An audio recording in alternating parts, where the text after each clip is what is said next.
भाषा में भारत का संविधान कहते हैं। तो उस संविधान को हमको घर घर तक के पहुंचाने की। तो आपके जीवन में क्या परिवर्तन आ सकता है? जी जी, है ना, ये बात जो है उस अंतिम आदमी को बताने की। बिल्कुल बिल्कुल। बाबा साहेब अम्बेडकर के नाम से भारत के अंदर में कम से कम 10 लाख संगठन रजिस्टर्ड है ना। करुणा और मैत्री की बात करते हैं, आइसोलेशन में तुम्हारा क्या फायदा है, और करुणा और मैत्री के साथ में समाज को जोड़ने में, मानवता को जोड़ने में क्या नुकसान है? कोई नुकसान है? चप्पल की चले क्यों कार नहीं खरीद सकता हूँ मैं? अगर खरीद सकता हूँ तो क्यों नहीं खरीदना चाहिए? मैं अच्छे कपड़े पहन सकता हूँ, क्यों नहीं पहनना ठीक है, लेकिन इस बात को लेकर के जो है सभी भौतिक सुविधाएं जरूरी है, लेकिन साथ साथ आप जो अभी हम जो चर्चा कर रहे हैं, समाज को जगाने का जो प्रयास कर रहे हैं, अपना गला सुखा रहे हैं, इस बात पर भी तो उनको सोचना चाहिए। बिल्कुल सोचना चाहिए ना। हाँ, बात वही है तो इसलिए कि आप उसको प्रमुख मुद्दा मत बनाइए। गाड़ी आपका साधन है, घर आपके रहने की नीड है, आपकी आवश्यकता है, वो सही है, लेकिन उस बिंदुओं पर आप उसी पे चर्चा करेंगे तो फिर बाकी चीजें कब होगी? इसलिए ह्यूमन वैल्यूज की बात किया मैंने। अच्छा, ह्यूमन वैल्यूज क्या है? मेरे सवाल में भी यही आ रहा है, मानव अधिकार जो है। तो मेरा जन्म किस चीज के लिए हुआ है? मैं जीता किस चीज के लिए हूँ? मैं अगर पैसा कमाना, बिल्डिंग बनाना, गाड़ी घोड़े में घूमना, यही मेरे जीवन का उद्देश्य है, और खाने के लिए अगर मेरे जीवन का उद्देश्य है, डॉक्टर साहब के पास में कई सारे लोग ऐसे थे, ये ट्रीटमेंट करते करते बोलते हैं यार तुम ये इस तरीके से जीवन शैली, तुम्हारा शराब और मांस वगैरह उसको बंद कर दो, तो तुम अपने आप ठीक हो जाओगे। लोग कई बोलते हैं अरे पैसा काहे के लिए कमाते सर? तो पैसा कमा के खाने के लिए तुम्हारे तुमको जिंदा रहना है, तो जानवरों में क्या अंतर है? वो जिए कैसा वो भी तो देखना है भाई। और उसके आगे जाके मैं एक बात बोलता हूं कि हम अपने आप को खुशनसीब मानना चाहिए हमने, इसलिए अरे इस 2600 वर्ष में ऐसा कोई व्यक्ति नहीं पैदा हुआ जो सम्यक संबुद्ध जैसा पैदा हुआ। तुम्हारा आदर्श है, बाबा साहब ने तुमको आदर्श दिया। इस 100 साल में बाबा साहब जैसे व्यक्ति कोई दुनिया में पैदा नहीं हुआ, वो तुम्हारा आदर्शमंद है, और उन्होंने सारी दुनिया को हिला के रख दिया जी, है कि नहीं? तो फिर उनके आदर्श को हम इतना छोटा कैसे कर रहे हैं? है कि समाज में संवादहीनता जो है एक बड़ी समस्या है। ठीक है, मैं पिछले 48 घंटों से भिलाई में हूँ और मैं अपने पूरे टाइम को यूटिलाइज करना चाहता था, लेकिन बहुत सारे लोगों ने 48 घंटे में मुझे 5 मिनट नहीं दिया। बहुत सारे लोगों से मैं मिलना चाहता था। तो कहीं ना कहीं संवादहीनता एक बहुत समाज की एक मतलब बहुत बड़ी समस्या है ना। इसको आप कैसे देखते हैं? क्यों नहीं आ पा रही है जागृति जो है? क्योंकि हम लोगों से मिलते हैं तो भाई अल्टीमेटली इसी काम के लिए तो मिलते हैं। संवादहीनता ही हमारे सत्यानाश का कारण बनेगा जी। और ये इसके इस बात पर लोगों को समझना, अब हम कमियां देख सकते हैं कि हम कहाँ कामयाब नहीं हो पा रहे, हमको भी देखना पड़ेगा। थोड़ा भिलाई के संदर्भ में बताइएगा, क्योंकि भिलाई में जो जिन लोगों को नौकरी मिली है ना, ये समुदाय जो है गरीब तबकों के लोग थे पहले जो है, और आज उठ करके मध्यम वर्ग में अभी स्थापित हुए। तो क्या ऐसे समुदाय को अपनी पुरानी जिंदगी का एहसास नहीं है? ये बात का जवाब तो एक बार दे चुका हूं मैं। हाँ, कुछ लोगों को एहसास है। हाँ, वो मैं यही बोल रहा हूं कि वो क्या कारण है कि हम लोगों के पास में जाके समझा नहीं पा रहे, हम उनके समस्या को नहीं समझ पा रहे। हमारी समझने की तरीका कुछ अलग है क्या? हमारे समझाने का तरीका, निर्माण क्यों करना चाहिए, और विहारों में जाना क्यों चाहिए, और विहारों में जाके करना क्या चाहिए? हम जा तो रहे विहारों में, लेकिन विहारों में जाके करना क्या चाहिए, ये बात बाबा साहब ने बोली। इस पर हमारे लोग कमिटेड हैं। स्टील प्लांट के लोग कुछ जापान गए थे, यहाँ का स्टील वहां पर जाता है, तो जापान के लोगों ने इनसे पूछा कि भैया यार आप ये कोई भी समस्या आती है आपके सामने बिल्कुल आसानी से हल कर देते हो? जापानीज लोगों को पूछा, तो उन्होंने कहा कि ये तो बात हमने आप ही से सीखी, भारत से सीखी। बोले कैसे?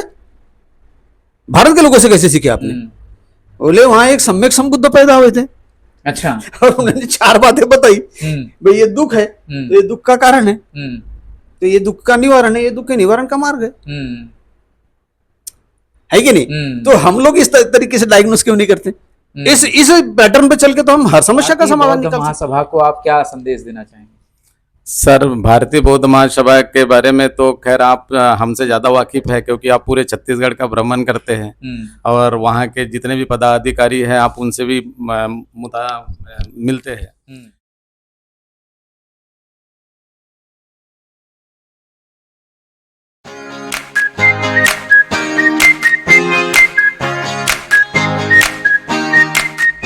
नमस्कार मित्रों, आप देख रहे हैं सुकृति इंडिया। शिक्षा किसी भी समाज का मूल आधार है।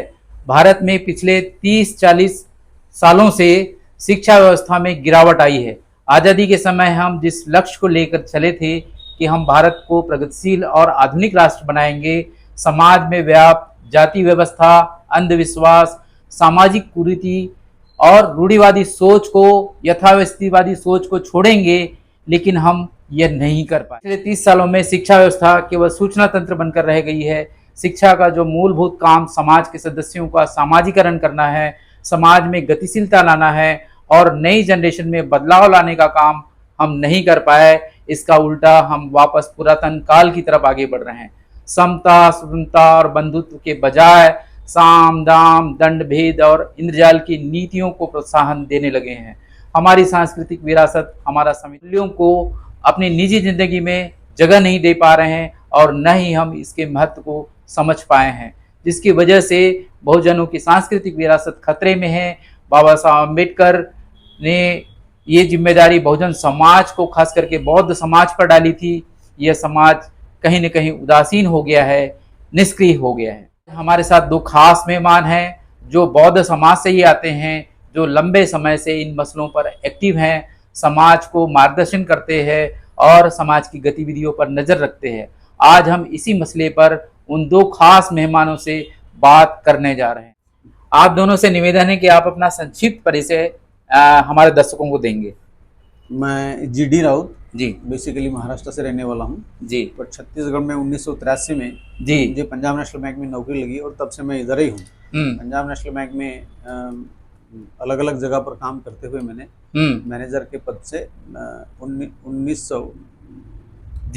2019 में रिटायरमेंट हुआ है और तब से समाज के विभिन्न गतिविधियों में पहले से ही रहा है। अभी जैसे समय मिलता उस तरीके से काम कर रहा हूँ। जी जी, आप अपना परिचय दीजिएगा। जी, मैं डॉक्टर एच.आर. नागवंशी जी बालाघाट जिले में लांजी तहसील में एक गांव आता है पाथर गांव, वहाँ से बिलोंग करता हूँ और मैं यहाँ छत्तीसगढ़ में भिलाई में पिछले 22 सालों से बेसिकली मैं आयुर्वेद से बिलोंग करता हूँ। मेरा क्लिनिक और नेचुरोपैथी सेंटर।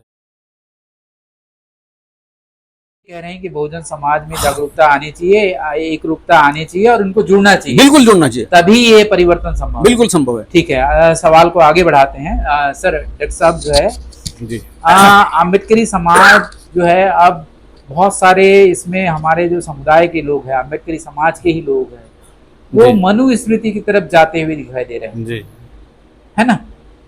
तो इस परिस्थिति को देखते हुए हमारे बुद्धिजीवियों को इस स्थिति को कैसे संभालने के लिए आगे आना चाहिए या क्या करना चाहिए? हमारे बुद्धिजीवियों को क्या करना चाहिए? जैसा सर अपन सब लोग जान रहे हैं कि इसके पहले भी सर ने बोले हैं कि मनुस्मृति का जो पर्याय है उसका जो अल्टरनेट है, जिसको बुद्धबान कहते हैं, जिसको हम लोग भारतीय भाषा में भारत का संविधान कहते हैं, तो उस संविधान को हमको घर घर तक के पहुंचाने की जरूरत है जी। अब संविधान को घर घर पहुंचाने का तरीका है कि हार्ड कॉपी हमारे लोगों को समझ में नहीं आएंगे क्योंकि हमारे लोग उतने पढ़े लिखे नहीं है, जो निचले तबके के लोग हैं या हमारे जैसे आम लोग भी है, हमको भी संविधान के बहुत सारे आर्टिकल समझ में नहीं आते।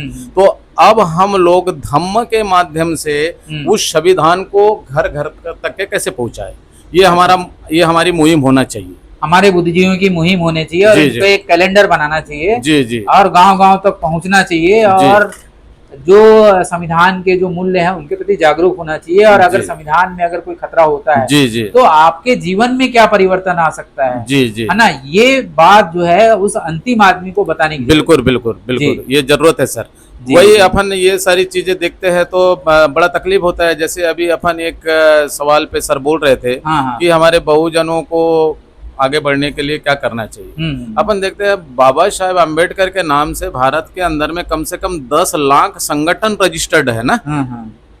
सब अपने अपने जगह बेशक अच्छा काम कर रहे हैं, उनका इशू अलग अलग हो सकता है, उनका जो विषय है अलग अलग हो सकता है, लेकिन क्या उससे रिजल्ट आ रहे हैं? क्या नहीं आ रहे हैं, क्योंकि हम लोग टुकड़ों में बटे हैं।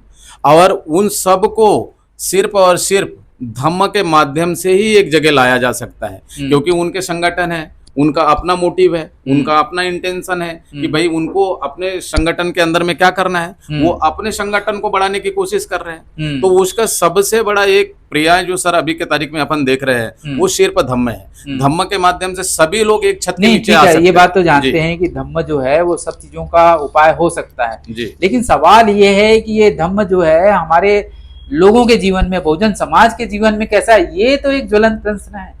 अब ये कैसे हो, इसकी प्रक्रिया का हो और कौन करे, कौन सा संगठन इसमें आ गया है, और अगर वो एक्टिव नहीं है तो उसको एक्टिवेट कैसे किया जाए, ये सबसे बड़ा मुद्दा है।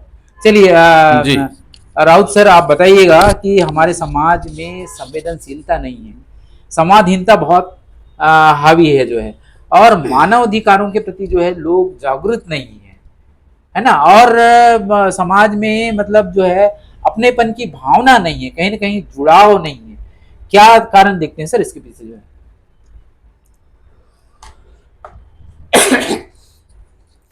ये ऐसा है,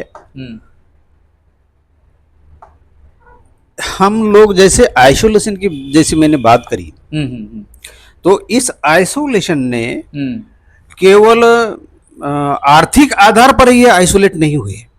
अच्छा है ना, लेकिन एक कारक तो जरूर है कि आर्थिक उन्नति होने के बाद जो है हम जो है अलग अलग हो गए। तो जो बात नैतिकता की, नीतिमत्ता की होती है, जो बाबा साहब के सारे जीवन में दिखते हैं, वही सारे प्रिंसिपल तथागत सम्यक संबुद्ध बताते हैं, है ना। करुणा और मैत्री की बात करते हैं। आइसोलेशन में तुम्हारा क्या फायदा है, और करुणा और मैत्री के साथ में समाज को जोड़ने में, मानवता को जोड़ने में क्या नुकसान है? कोई नुकसान है? नुकसान नहीं है ना।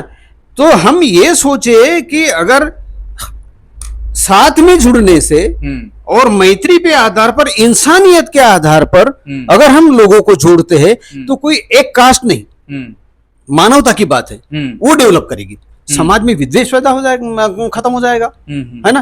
अपने आप जातियां खत्म हो जाएगी, और मनुष्य में जो हाई वैल्यूज जो होती, किसके लिए जीता हूं मैं 2 प्रश्न पूछता हूं लोगों को, की मराठी में बोलता हूं, मी जगतो कुणासाठी आणि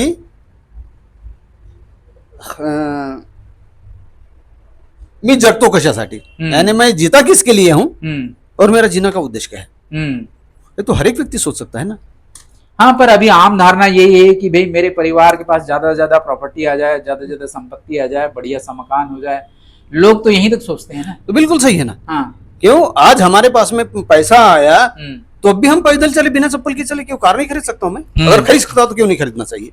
मैं अच्छे कपड़े पहन सकता हूं, क्यों नहीं पहनना? ठीक है, लेकिन इस बात को लेकर के जो है सभी भौतिक सुविधाएं जरूरी है, लेकिन साथ साथ आप जो अभी हम जो चर्चा कर रहे हैं, समाज को जगाने का जो प्रयास कर रहे हैं, अपना गला सुखा रहे हैं, इस बात पर भी तो उनको सोचना चाहिए। बिल्कुल सोचना चाहिए ना। हाँ, बात वही है तो इसलिए कि आप उसको प्रमुख मुद्दा मत बनाइए। गाड़ी आपका साधन है, घर आपके रहने की नीड है, आपकी आवश्यकता है, वो सही है, लेकिन उस बिंदुओं पर आप उसी पे चर्चा करेंगे तो फिर बाकी चीजें कब होगी? इसलिए ह्यूमन वैल्यूज की बात किया मैंने। अच्छा, ह्यूमन वैल्यूज क्या है? मेरे सवाल में भी यही आ रहा है, मानव अधिकार। तो मेरा जन्म किस चीज के लिए हुआ है? मैं जीता किस चीज के लिए हूँ? मैं अगर पैसा कमाना, बिल्डिंग बनाना, गाड़ी घोड़े में घूमना, यही मेरे जीवन का उद्देश्य है, और खाने के लिए अगर मेरे जीवन का उद्देश्य है, डॉक्टर साहब के पास में कई सारे लोग ऐसे हैं, ये ट्रीटमेंट करते करते बोलते हैं यार तुम ये इस तरीके से जीवन शैली, तुम्हारा शराब और मांस वगैरह उसको बंद कर दो, तो तुम अपने आप ठीक हो जाओगे। लोग कई बोलते हैं अरे तुम पैसा काहे के लिए कमाते सर? तो पैसा कमा के खाने के लिए तुम्हारे तुमको जिंदा रहना है, तो जानवरों में और तुम में क्या अंतर है? जानवर भी तो भूख लगने के बाद भोजन खोजने के लिए निकलता है ना, शाम होने के बाद बराबर आता है ना घर में अपने। हाँ, सही बात है, लेकिन अब इसमें ये बात दिखाई दे रही है कि कहीं ना कहीं मार्गदर्शकों की आवश्यकता है, और मार्गदर्शक जो है ऐसे लोगों तक पहुंच नहीं बना पा रहे हैं, ये दिखाई दे रहा है। एक चीज देखेंगे आप कि भले ही कितनी किसी के पास में योग्यता हो, कितना ही पढ़ा लिखा हो, कितना ही पैसा कमा लिया हो, वो पैसा कमाते समय ना तो बहुत अश करता और ठाट दिखाता है, लेकिन जब उम्र उतर जाती है ना, तब उसको भगवान ही क्यों नहीं बोलो, वो याद आने लग जाते हैं। तब उसको समझ में आता है कि धर्म क्या है, क्यों जाना चाहिए। चल मंदिर में जाए, मस्जिद में जाए, गिरजाघर में जाए, बिहार में जाए, कहीं भी जाए, पर वो जो ह्यूमन वैल्यू जो 50-60 साल में तूने अगर कमा के रखी होती, तो इस समय में तुझे वहां जाने की जरूरत नहीं पड़ती। तेरा शरीर भी अच्छा होता है, मन भी अच्छा होता है, और सामाजिक संबंध भी अच्छे होते हैं। बात सही है राउत सर जो है, लेकिन मैंने ये देखा है, अपने अनुभव भी देखा है कि लोग मरते दम तक उनको इस बात का एहसास नहीं होता। बहुत सारे लोगों को मैंने देखा, अधिकतर लोगों को, आप जिनकी बात कर रहे हैं ना, ऐसे लोगों की संख्या बहुत कम है जिनको कम से कम 50 साल में या 60 साल में या मरने से 1-2 साल पहले एहसास हो गया हो कि मुझे ये भी कार्य करना है। लेकिन अधिकतर लोगों में आप गांव में जाके देखेंगे तो एक दिन लड़ाई किए दूसरे दिन मर गए। हाँ, ऐसा भी है ना। हाँ, है ना। तो जीवन का वैल्यू नहीं समझते ना। हाँ। तो इसलिए जानवर और मनुष्य के जीवन में कोई अंतर नहीं है। जी जी जी। इसलिए तो बोलता हूँ कि मैं जीता क्यों नहीं, इस शब्द का खोजे। और मेरे जीने का उद्देश्य क्या है, किसके लिए जी रहा हूँ भाई? तो किसके लिए जी रहा हूँ जब खोजेगा आदमी, तब तो देखेगा कि नहीं, ये जानवरों के जैसा जी रहा हूँ भाई, यही जीवन नहीं है। दुनिया में और भी बहुत सारे लोग बाबा साहब को आदर्श मानते, फुले का आदर्श मानते, और भगवान बुद्ध जैसे व्यक्ति का आदर्श मानते हैं। तो फिर केवल आदर्श थोड़ी मानना है, वो जिए कैसा वो भी तो देखना है भाई। और उसके आगे जाके मैं एक बात बोलता हूँ कि हम अपने आप को खुशनसीब मानना चाहिए हमने, इसलिए यार ये 2600 वर्ष में ऐसा कोई व्यक्ति नहीं पैदा हुआ जो सम्यक संबुद्ध जैसा पैदा हुआ। तुम्हारा आदर्श है, वो बाबा साहब ने तुमको आदर्श दिया। ये 100 साल में बाबा साहब जैसे व्यक्ति कोई दुनिया में पैदा नहीं हुआ, वो तुम्हारा आदर्श मान है। और उन्होंने सारी दुनिया को हिला के रख दिया जी, है कि नहीं? तो फिर उनके आदर्श को हम इतना छोटा कैसे कर रहे हैं? छोटा कैसे कर रहे हैं?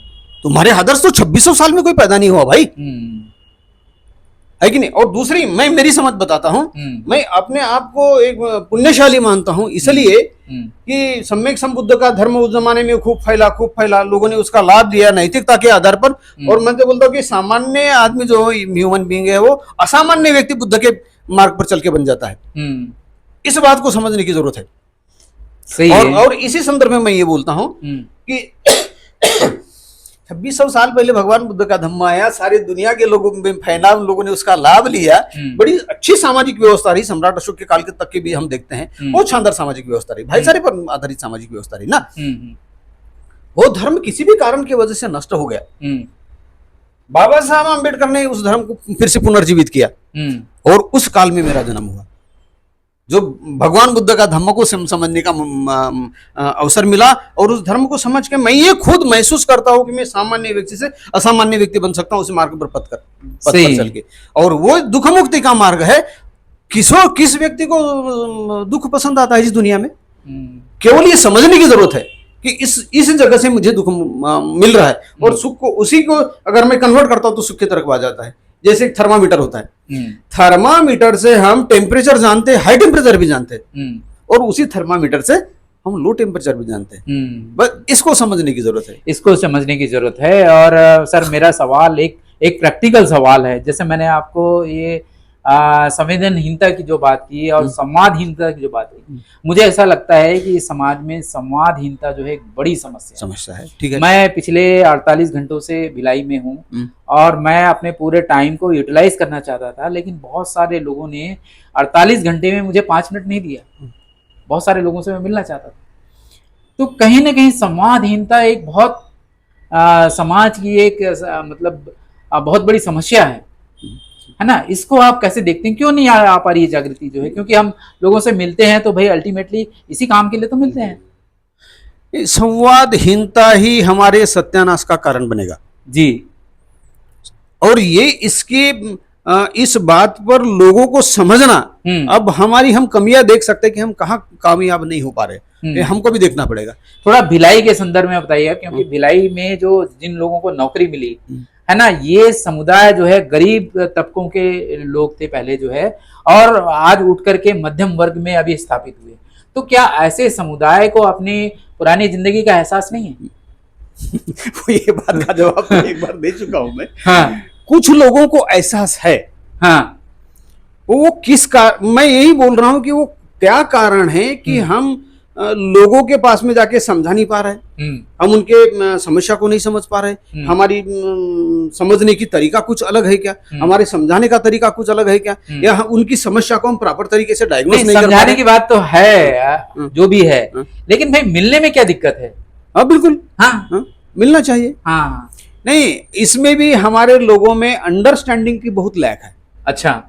और हम लोगों ने क्या समझ रखा है, मैं जो सोचता हूँ वही सही है। और कहीं हम मीटिंगों में बैठते हैं ना, देखते हैं ना, जब चर्चा करते हैं तो लोग बोलते हैं मेरा ये सजेशन है, ऐसा नहीं बोलते हैं। अच्छा, मैं जो बोलता हूं वो सही है। तो उसमें क्या होता है उसका मतलब कॉन्फिडेंट है लोग। हाँ बिल्कुल। अच्छा। और उस वजह से लोग एक दूसरे की बात नहीं मानते। हाँ। और जब हम मीटिंग में बैठ के ये समझे कि नहीं यार ये मेरा व्यक्तिगत राय है, आप अपनी भी व्यक्तिगत राय दीजिए, इस पर कंक्लूजन आगे जाके निकालेंगे ना हम। और एक बात हमने समझनी चाहिए, बाबा साहब ने इस बात को बोला है जब काठमांडू से वापस आ रहे थे और वाराणसी में रुके थे, उसमें एक भाषण है, वो भंती सुमेध ने लिखा है कि मी पहले बाबा साहब, मराठी में किताब है वो, उसमें कवर किया उन्होंने। वो बाबा साहब इस बात पर बोलते हैं ये विहारों का निर्माण क्यों करना चाहिए और विहारों में जाना क्यों चाहिए, और विहारों में जाके करना क्या चाहिए। हम जा तो रहे विहारों में, लेकिन विहारों में जाके करना क्या चाहिए, ये बात बाबा साहब ने बोली। इस पर हमारे लोग कमिटेड नहीं, उस पर बात भी नहीं करते। बाबा साहब बोलते हैं कि अगर विहारों में जाके हम हमारी समस्या के ऊपर में, सामाजिक समस्या के ऊपर भी चर्चा करने लगे तो बहुत सारे समाधान निकाल के आ जाएंगे, बहुत सारे हल निकल बिल्कुल बिल्कुल। चाहे एजुकेशन के ऊपर में हो सकता है, समाज के हो सकते हैं, आर्थिक स्थिति पर हो सकता है। आर्थिक स्थिति के भी बाबा साहब सोचते हैं, सभी चीजों पर सोचते हैं। तो मुझे लगता है कि हम जिन चीजों पर चर्चा करना चाहिए इकट्ठा होके भी, उन चीजों पर भी चर्चा नहीं करते। हाँ, बहुत सारे लोग सर जाते तो हैं बुद्ध विहार जो है, लेकिन मतलब ये जो काम है लोगों से मिलने जुलने का काम है, ये जो जिन विषयों पर बात करना चाहिए, जिन विषयों पर विमर्श बनाना चाहिए, वो बात नहीं करते। बिल्कुल सही है। अब मैंने ये सोचा कि ये देखते हैं कि ये अध्यक्ष है, उपाध्यक्ष है, ये गलती है, वो हाँ, ये सारी बातें सोल्यूशन नहीं निकालते। हाँ भाई अब समस्या तो है, सोल्यूशन भी तो निकालना है आपको ना। एक उदाहरण के लिए बताता हूँ कि भिलाई स्टील प्लांट के लोग कुछ जापान गए थे, यहाँ का स्टील वहां पर जाता है, तो जापान के लोगों ने इनसे पूछा कि भैया यार आप ये कोई भी समस्या आती है आपके सामने बिल्कुल आसानी से हल कर देते हो। जापानीज लोगों को पूछा तो उन्होंने कहा कि ये तो बात हमने आप ही से सीखी, भारत से सीखी। बोले कैसे? भारत के लोगों से कैसे सीखे आपने? बोले वहां एक सम्यक संबुद्ध पैदा हुए थे। अच्छा। और उन्होंने 4 बातें बताई। भाई ये दुख है तो ये दुख का कारण है, तो ये दुख का निवारण है, ये दुख के निवारण का मार्ग है कि नहीं? तो हम लोग इस तरीके से डायग्नोस क्यों नहीं करते? इस पैटर्न पे चल के तो हम हर समस्या का समाधान निकाल सकते हैं, है कि नहीं? निकाल तो सकते हैं सर, लेकिन हमारा एक सुप्रीम कोर्ट का जजमेंट भी है और हमको आलोचना तो नहीं करनी चाहिए, लेकिन वो बात आती है कि हिंदू धर्म जो है ये जीवन जीने का तरीका है। तो जब हिंदू धर्म जीवन जीने का तरीका है तो फिर बौद्ध धर्म क्या है? तो जी हिंदू धर्म के तरीके से जियो, तो फिर तुम शूद्र हो, फिर शूद्रों में महार हो, मांग हो, चमार हो, सतनामी हो, तेली हो, भंगी हो, और उसमें तुम एक दूसरे के साथ में रोटी बेटी का व्यवहार नहीं कर सकते हो।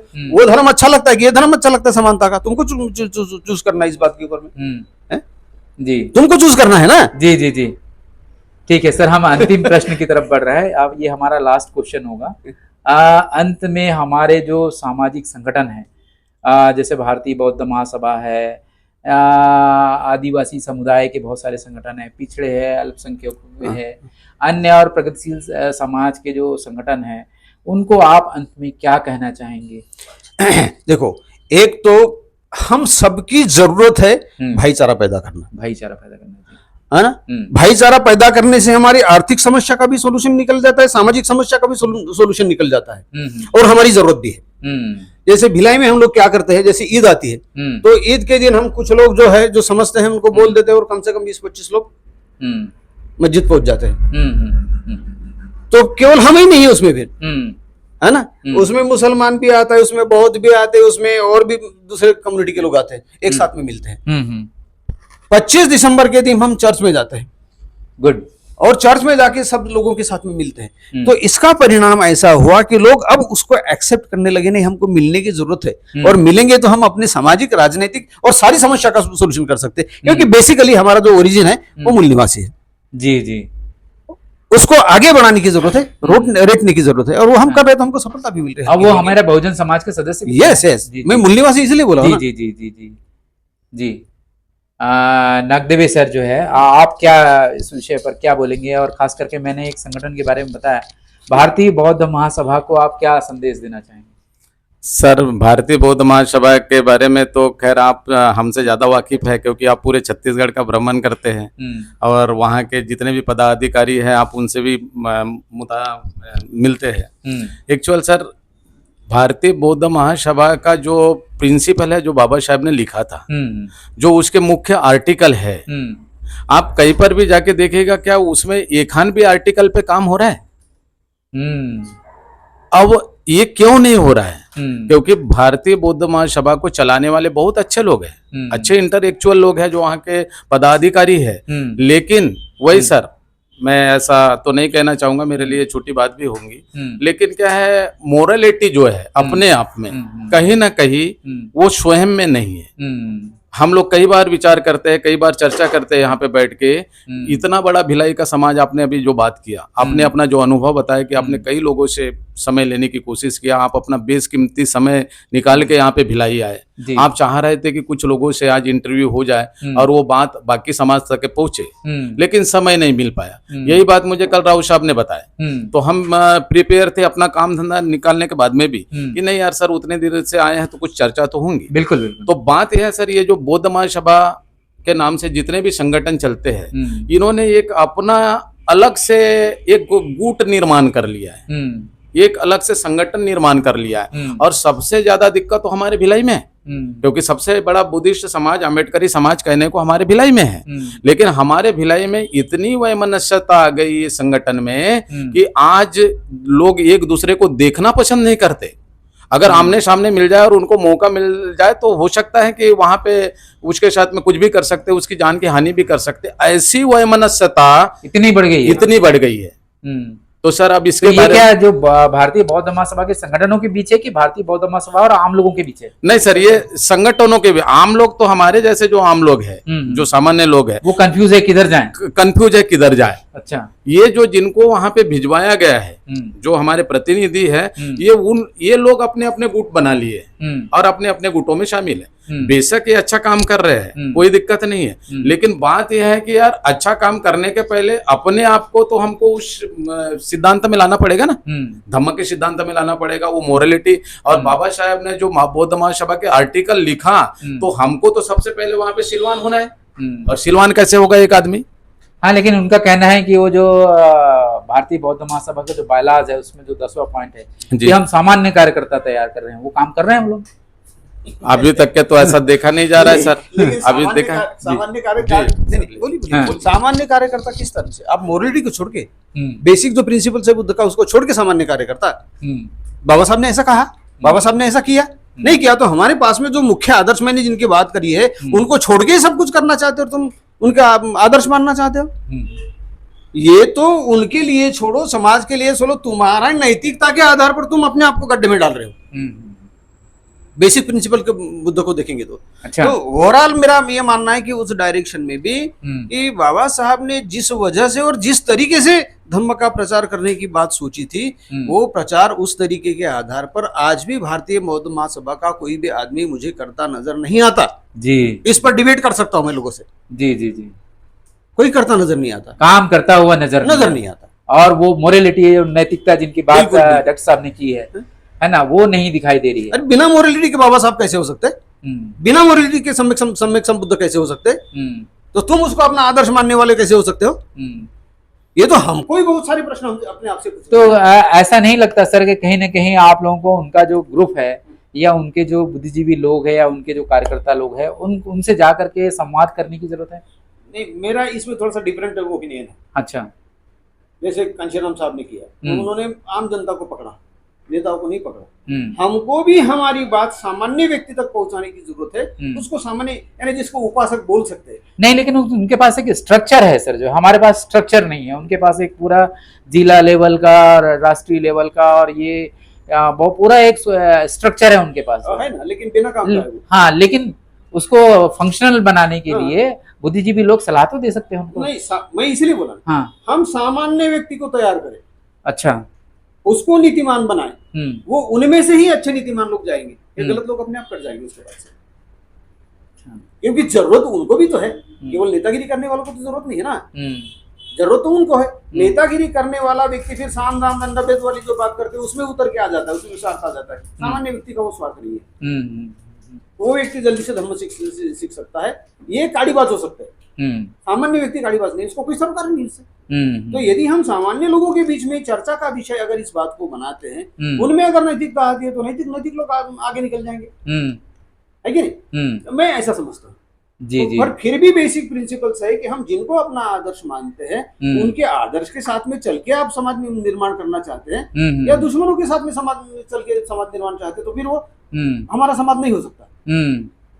वो सम्यक बुद्ध के विचारों पर आधार पर, बाबा साहब के आधार पर वो समाज का निर्माण नहीं हो सकता है, और वो फिर नैतिक नहीं होगा। तो आप नैतिक समाज चाहते क्या है, अनैतिक समाज चाहते हो? अनैतिकता से दुख का निर्माण होगा, नैतिकता से सुख निर्माण होगा। आप क्या चाहते हो?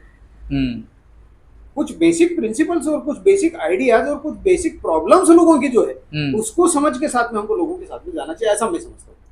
आम लोगों के पास में डायरेक्ट बुद्धिजीवियों को जाना चाहिए, ऐसा आपका सुझाव है? मैं एक उदाहरण देता हूँ। मैं जितने भी अभी रिटायरमेंट के बाद गांव की तरफ जाता हूँ, अपने वहाँ गांव में घूम के काम। हाँ, अपने जैसे बुद्धिजीवी लोगों को भी थोड़ा एड्रेस करिए जी। मैं अपने गांव की तरफ जाता हूँ और उधर प्रोग्राम करता हूँ, तो गांव में घूमता हूँ। उसके लिए गांव में घूम के उनके बीच में चर्चा करता हूँ, भाषण नहीं देता।